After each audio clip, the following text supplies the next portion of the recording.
दोस्तों इस बात में कोई शक नहीं है कि एक्सटिंक्शन नेचर का हिस्सा है, लेकिन हम इंसानों की वजह से एक्सटिंक्शन का रेट हिस्ट्री के सारे रिकॉर्ड्स तोड़कर 10,000 गुना ज्यादा बढ़ चुका है और हर साल 1 लाख स्पीशीज एक्सटेंड हो रही हैं। शायद जब तक आप ये वीडियो देखेंगे तो किसी एक लिविंग ऑर्गेनिज्म की स्पीशी एक्सटेंड हो चुकी होगी। बहरहाल अर्ली 1800s में कैमरा इन्वेंट हो चुका था और एनिमल डॉक्यूमेंटेशन पूरी तरह से बदल गई थी। इसलिए आज की इस वीडियो में मैं आपको कैमरे में कैप्चर होने वाले 7 एक्सटेंट एनिमल्स की लास्ट फोटोज दिखाने वाला हूँ, तो वीडियो पूरी देखना। Number 7 quagga. देखने में तो क्वागा हॉर्स और जेब्रा का हाइब्रिड लगते थे, बट ये मॉडर्न डे जेब्रा की सब स्पीशीज हुआ करते थे जो बिल्कुल भी जेब्रास की तरह नहीं दिखाई देते थे। इनकी बॉडी में यूनिक तरह का स्ट्राइप पैटर्न हुआ करता था जो इन्हें जेब्रा से देखने में काफी अलग बनाता था। दोस्तों ये सिर्फ और सिर्फ साउथ अफ्रीका के रीजन में ही रहा करते थे, बट सैडली जब डच और ब्रिटिश कॉलोनिस्ट ने इनका बहुत ज्यादा शिकार करना शुरू किया तो 1878 में दुनिया से खत्म हो गए। और ये क्वागा की लास्ट फोटो है जो एम्स्टर्डम जू में ली गई थी। जब ये फीमेल क्वागा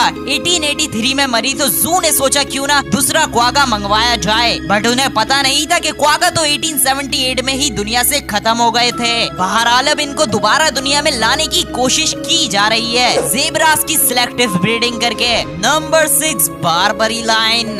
दोस्तों Barbary lion modern day African lion की सब स्पीशीज हुआ करते थे जो नॉर्थ अफ्रीका के एटलास माउंटेन्स में पाए जाते थे। इन माउंटेन्स का टेम्परेचर आमतौर में काफी ठंडा होता है, इसलिए बारबरी लाइन के फेशियल हेयर्स भी काफी डार्क और बहुत ज्यादा घने हुआ करते थे जो इन्हें ठंडे मौसम से प्रोटेक्ट भी किया करते थे। अगर मॉडर्न डे लाइन के फेशियल हेयर्स बारबरी लाइन से कंपेयर किए जाए तो ये कुछ भी नहीं है। दोस्तों ये वही मशहूर लाइन्स हैं जिन्हें एंशिएंट रोमन एम्पायर की ग्लैडिएटर गेम्स में ग्लैडिएटर के साथ लड़वाया जाता था। और तो और इनकी historical and cultural importance ancient Egypt में भी दिखाई देती है और साथ ही साथ बहुत सी सिविलाइजेशंस में भी। लेकिन हम इंसानों ने इन लाइन्स की बहुत ज्यादा हंटिंग करना शुरू कर दी थी और इवन कुछ लोग तो इनकी बॉडी के बदले रिवॉर्ड भी दिया करते थे और इसी वजह से ये इस दुनिया से 1940s में एक्सटेंड हो गए थे। बहरहाल ये फोटो किसी ने जहाज में उड़ते हुए माउंटेन्स के ऊपर से ली थी और इसे बारबरी लाइन की आखिरी फोटो कंसीडर किया जाता है। Number 5 passenger pigeon. दोस्तों इनको देखने वाले कुछ लोग बताते हैं कि जब ये ग्रुप्स में उड़ा करते थे तो आसमान पूरी तरह से कवर हो जाया करता था और इन पैसेंजर पिजन्स के ग्रुप को घंटों लग जाते थे सर के ऊपर से गुजरने में, जिसका मतलब इनकी पॉपुलेशन किसी जमाने में बिलियंस में हुआ करती थी। बट बाद में इनकी गोश्त को लोगों ने चीप और एंडलेस सोर्स समझकर हद से ज्यादा खाना शुरू कर दिया और इसी वजह से इनकी रोजाना की बेसिस में बहुत ज्यादा हंटिंग की जा रही थी। देन फाइनली एक ऐसा वक्त आया कि पैसेंजर पिजन इस दुनिया से हमेशा के लिए एक्सटेंड हो गए। बहरहाल ये है लास्ट पिक्चर कैद हुए पैसेंजर पिजन की। इस इमेज में आप मार्था नामी फीमेल पैसेंजर पिजन को देख रहे हैं जो कि लास्ट इंडिविजुअल बताई जाती है अपनी स्पीशीज की। वैसे मार्था भी 1914 में मर गई थी। Number 4 Carolina parakeet. दोस्तों कैरोलिना पैराकीट पैरोट की कलरफुल और ब्यूटीफुल स्पीशीज हुआ करते थे जो किसी जमाने में मिलियंस में इस दुनिया में एग्जिस्ट किया करते थे और तो और इनकी डाइट फ्रूट्स और सीड्स पर बेस्ड होती थी, खास तौर में कोकलबर्ड नामी प्लांट्स के सीड्स पर। इन प्लांट्स के सीड्स जहरीले होते हैं, इसलिए कैरोलिना पैराकीट इन्हें खाने के बाद टॉक्सिक हो जाया करते थे और जो भी एनिमल्स इन पैरोट्स का शिकार करके इनको खाया करते थे जैसे हाउस कैट्स, तो वो भी इन्हें खाने के बाद मर जाया करते थे। दोस्तों इन पैरोट्स की पॉपुलेशन आइस एज खत्म होते ही कम होना शुरू हो गई थी। साथ ही साथ अर्ली 90s में इन्हें रेगुलरली हंट भी किया जाता था इनके फेदर्स के लिए और इन्हें फैशन में इस्तेमाल करने के लिए। और फिर ये अराउंड 1904 में एक्सटेंड हो गए थे। ये फोटो इनकस नामी इस दुनिया के आखिरी कैरोलिना पैराकीट की है और सबसे अमेजिंग बात ये है कि इसे भी उसी पिंजरे में रखा गया था जिसमें इस दुनिया के आखिरी पैसेंजर पिजन मार्था को रखा गया था।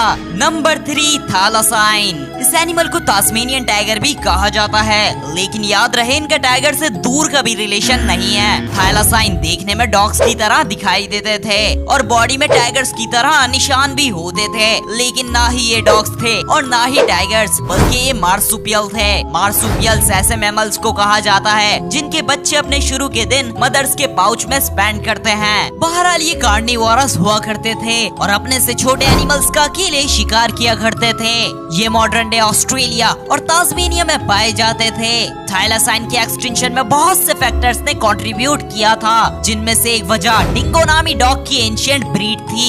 ये डॉग्स ऑस्ट्रेलिया में नेचुरली नहीं पाए जाते थे और इंसानों के जरिए ऑस्ट्रेलिया लाए गए थे, इसलिए थैलासाइन के लिए कंपटीशन बढ़ गया था और ये ऑस्ट्रेलिया से तो 3000 साल पहले ही खत्म हो गए थे। और जो पॉपुलेशन थोड़ी बहुत तास्मेनिया में बची, उन्हें इंसानों के जरिए शिकार करके मार दिया गया था। आप जो इस वक्त फोटो और वीडियो देख रहे हैं, ये इस दुनिया की आखिरी फीमेल थैलासाइन की है, जो 1936 में जू में पुअर ट्रीटमेंट की वजह से मर गई थी। Number 2, golden taught. दोस्तों, गोल्डन टॉट्स पूरी दुनिया में सिर्फ एक ही बार कोस्टा रिका के रेन फॉरेस्ट से मिले थे। इनका कलर बहुत ही ब्राइट होता था और ये देखने में भी काफी ब्यूटीफुल लगते थे। वैसे टॉट और फ्रॉग दोनों ही डिफरेंट एम्फीबियंस होते हैं। बहरहाल गोल्डन टॉट को सिर्फ और सिर्फ 1966 में ही डिस्कवर किया गया था।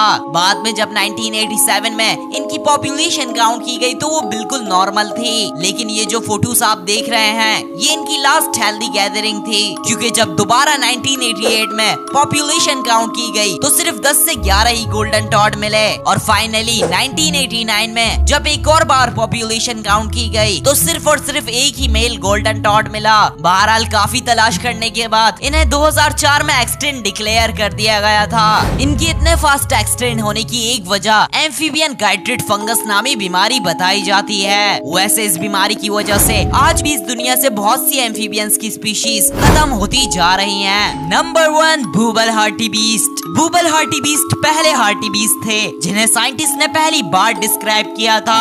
वैसे हार्टी बीस्ट हर्बीवोरस एनिमल्स होते हैं, जिसका मतलब ये फूड चेन बैलेंस करने में बहुत ही क्रूशियल रोल प्ले करते हैं। बहरहाल बूबल हार्टी बीस्ट की सब स्पीशीज में से एक थे। इनको सबसे ज्यादा अलग इनका कलर बनाता था, जो कि सैंड की तरह होता था, इसलिए ये नॉर्दर्न अफ्रीका के डेजर्ट्स में आराम से ब्लेंड हो जाया करते थे।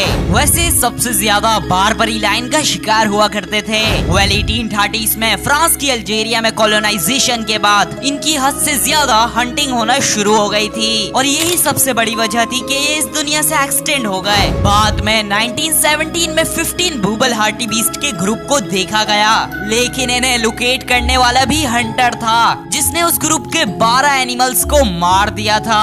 बहरहाल ये है बूबल हार्टी बीस्ट की पहली और आखिरी फोटो, जो पेरिस के जू में 1923 में ली गई थी। मुझे उम्मीद है आपको ये वीडियो जरूर पसंद आई होगी। अगर हाँ तो इस वीडियो को लाइक करें और मजीद ऐसी वीडियोस के लिए चैनल को सब्सक्राइब करें। मिलते हैं नेक्स्ट वीडियो में। Take care, bye bye.